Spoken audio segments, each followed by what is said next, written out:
Hello po, ako po muna ang papalit kay Ma'am Jess.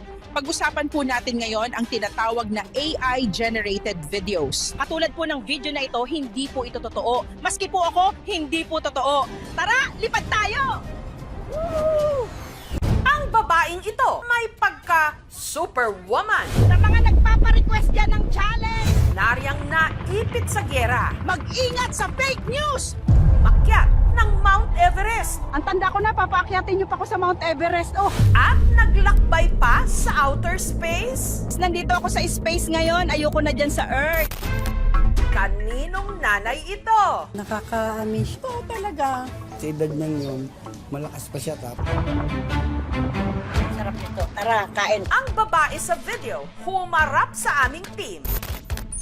Siya, si Nanay Aida. Hello sa mga tigapanood ng Kapuso Mo, Jessica Soho. Sa mga litong-lito na riyan kung paano niya ito nagawa. Nahihilo ako! Buwisit na mga taong to! Si Nanay Aida may gustong linawin. Mga kapuso, hindi po ako totoo. Ayun naman pala, hindi siya totoong tao. Si Lola Aida kasi, produkto ng teknolohiya na kung tawagin, Artificial Intelligence o AI. Ang creator ni Nanay Aida, nahanap ng aming team dito sa bayan ng Tuba, sa Benguet. Si Chad. Every time na may mga bagong apps, in-explore ko talaga siya. Nakita ko yung launching ng tinatawag nilang Video 3, text-to-video model nila na AI. Chad! Wala ka talaga magawa! Zombies naman ngayon!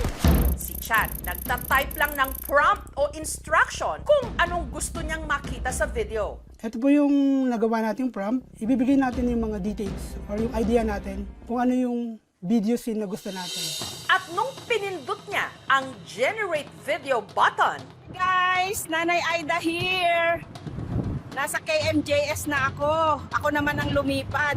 Kung mapapansin natin, yung lumipad yung pronunciation niya. Ako naman ang lumipad. Medyo hindi maganda yung pagka-pronounce niya. Itatry natin mag-regenerate ng video.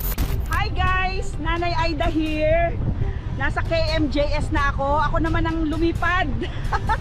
Ako naman ang lumipad. Ako naman ang lumipad.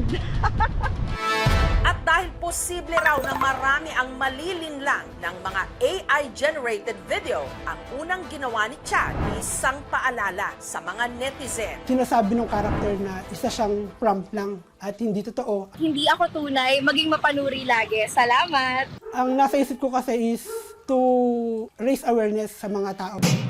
Hanggang sa naisipan niyang gumawa ng isang matandang AI character. Yung mga matatanda, sila yung isa sa mga madaling mapaniwala. Nakapanood ako sa Facebook, pampababa daw ng bills. Pinagalitan ako. Madali daw kasi akong maniwala. Kasi nga, hindi nga totoo. Hindi ito totoo, okay? Peke lahat ito! Si Chad ang gumawa ng prompt na to! Mag-ingat sa fake news! Napili ko yung pangalang Nanay Aida kasi yung first two letter nun is A tsaka I. Nag-stand din sa Artificial Intelligence. Wala akong kinuha ng muka para mabuo si Nanay Aida. Si Nanay Aida is purely AI prompt character. Hi guys! Ako pala si Nanay Aida. Nasa panahon ako ng mga dinosaur. Akala ko Jurassic Park.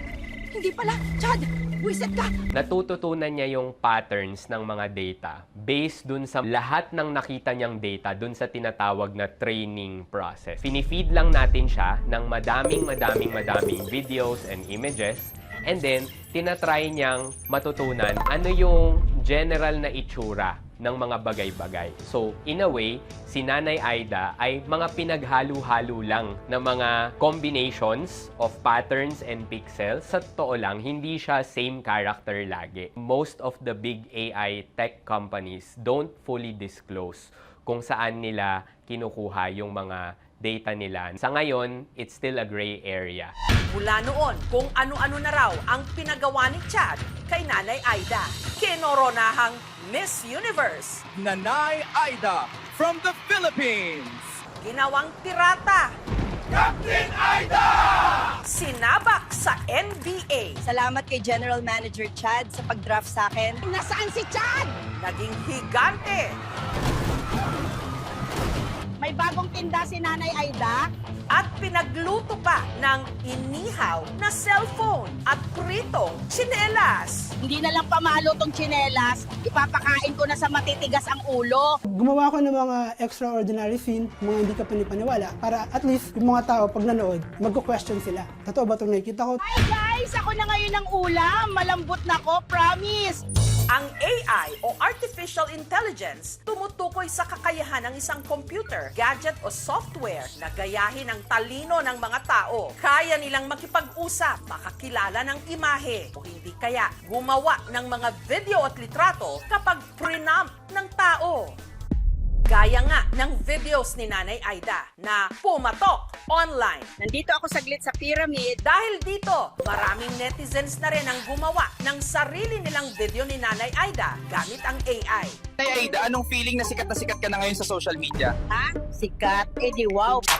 Kabilang na ang tiga Rizal na si Arlene. Curious po ako na gawin siya kasi po parang realistic po yung mga videos. Hindi pa ba ubos credits mo? Pagod ako! Dahil tila pirmi raw pinapahirapan si Nanay Aida.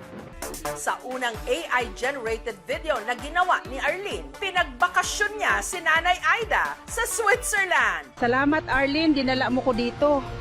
Puro na lang ako dinadala sa digmaan eh. Sobrang saya ko, pangarap ko to.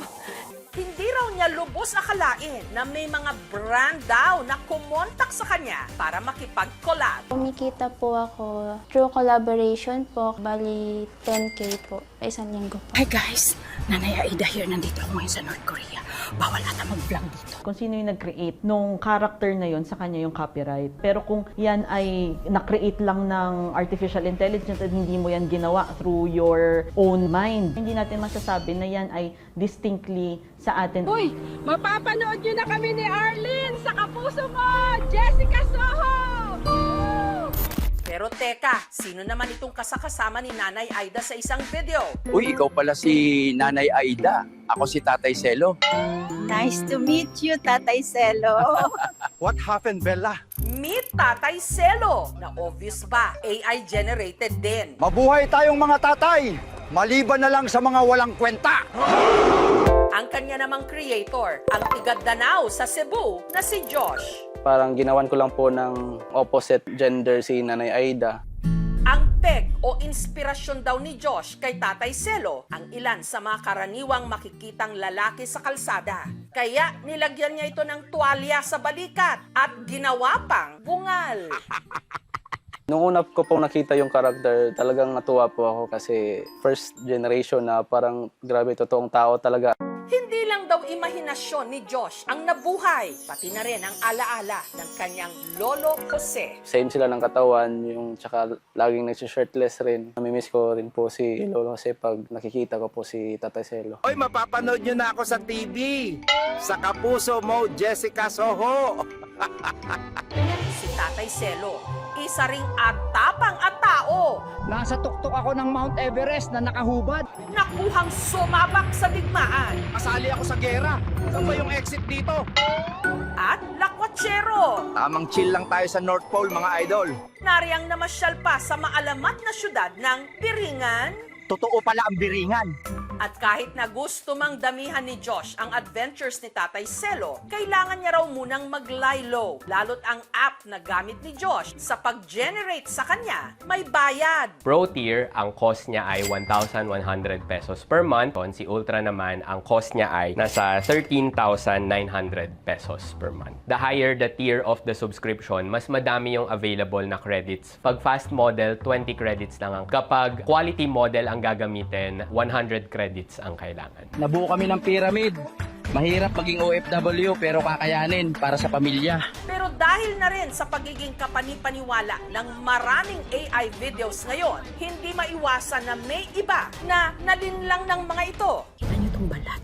May pores, may kulubot. Totoo to, be. Ang AI nagagamit na rin ngayon sa panloloko. Ako man kasi, ginagamit na ang aking imahe sa pagbebenta ng kung ano-anong mga produkto at investment schemes. Wala po akong ini-endorsong investment schemes o mga produkto. Wag na wag po kayong magpapaloko. Naging malaking paksa nga nitong mga nakaraang araw nang nagkaroon ng kalituhan nung nag-share si Senator Bato de la Rosa ng AI-generated video sa Facebook sa pag-aakalang ito'y totoo. Bagay na ikinadismaya ng Malacanang. Hindi naman kinakailangan mag-apologize kung ginamit lang naman ang kanilang mga talino, mas nakakawala ng tiwala kung mismo sa matataas na opisyal nanggagaling ang mga disinformation at fake news. Depensa naman ng senador. I don't care if this post is AI generated or Manobo generated because I am not after the messenger. I am after the message. So please don't shoot the messenger without reading the message that he delivers. In the context of politics, especially sa elections, pwede rin siyang magamit for misinformation. But I hope that there will also be stronger legislation that follows that.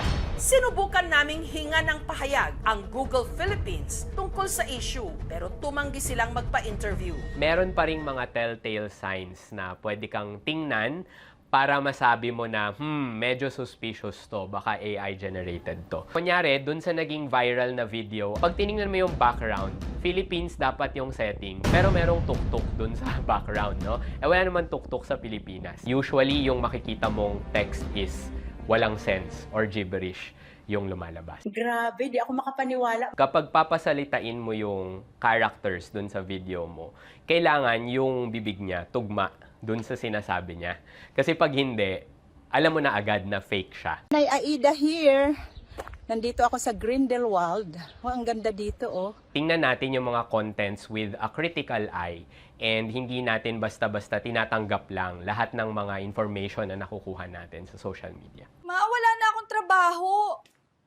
Anak, anong nangyari? May AI na po, Ma. Hindi natin dinideny that AI will cause disruptions in the industry and in the workplace. But I also think that AI will also create new types of jobs. Huwag natin abusuhin yung capabilities ng ganitong technologies, lalo na kung alam natin na makakasakit tayo ng ibang tao. Hindi rin tama na maging over-reliant tayo sa mga technologies na ito. Kasi kahit magaling sila, pwede silang magkamali. Sa panahon ng AI, kahit hindi totoong tao, pwedeng magpatawa, Pinasok mo pa ko sa construction. mag-viral, Zombies naman ngayon? at kumita. Ito ginagamit ko. Pero pwede rin itong manlinlang at makapanira. Deserve ko to. Kaya sa dami ng nakikita online, huwag basta-basta maniniwala, maging mapanuri dahil kahit matalino ang AI, dapat mas matalino pa rin tayong tao. Hindi po ako totoo.